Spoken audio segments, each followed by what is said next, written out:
Hi guys, it's Catherine Birchall, the Life Balance Coach, and I'm logging in for this week's blog. And this week's video blog is all about guilt.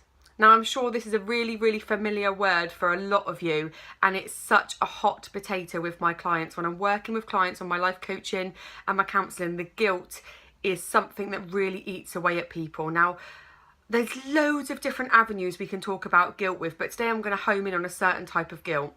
And the type of guilt I want to home on is self-destroying guilt.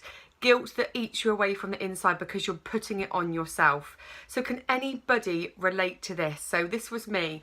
I was such a busy woman that I would have in my mind that I wanted to do things on a certain day. I wanted to see certain people, or I promised people certain things, or I said I was going to make a phone call to do this, or I said I was going to make a phone call to do that. And life got in the way and my day ran away with me. And because I wasn't planned and organised back then, which I am going to share with you at a later date, some of my planning strategies, I really was always letting people down, or letting myself down, actually, to be truthful.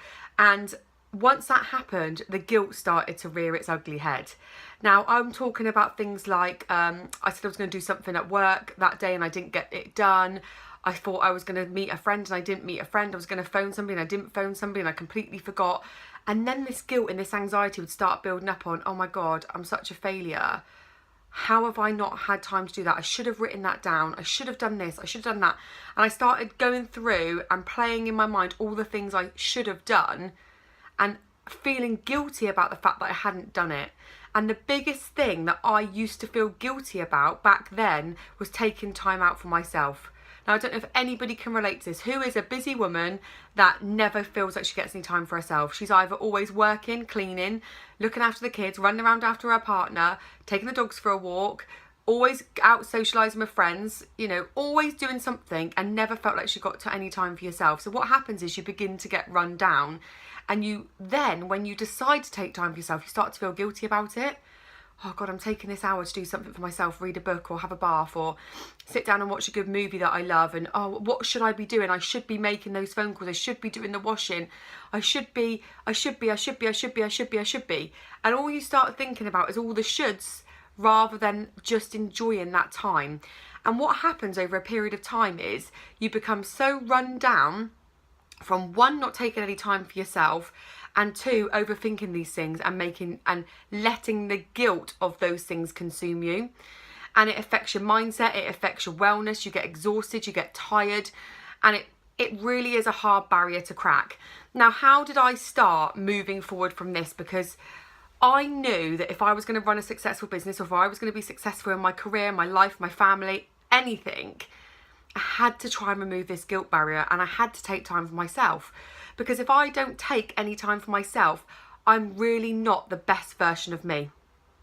I'm the worst version of me because I'm tired, I'm cranky, I don't feel refreshed, I don't feel aligned, I don't feel balanced. And that was such a big factor. So I had to start getting time in for me planned and stop feeling guilty. So I started using a planning system.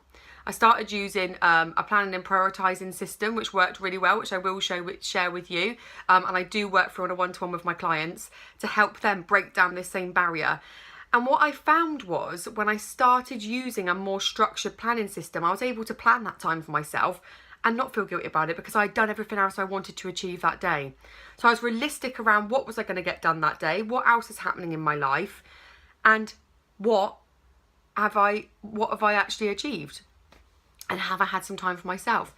And I started agreeing with myself a time limit every week I was going to have for myself. So mine's 2 hours. I take 2 hours a week, even now, to do something that makes me happy. Most of the time it's watching a movie, because I love watching a movie because I can shut off.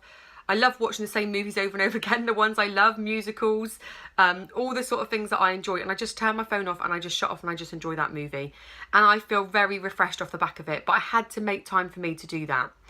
Now, if this is you and you're really feeling that, oh my God, I can relate to this, you need to get registered on my website and book some sessions with me, because we really could work through breaking down those guilt barriers, working on some simple planning strategies to be able to allow you to remove that guilt and have more time and not feel like everything's getting on top of you. So I've popped the link actually to my registration form in the blog post text. So get registered today. Let's get a free mini session booked in and let's get you helping to remove those blocks.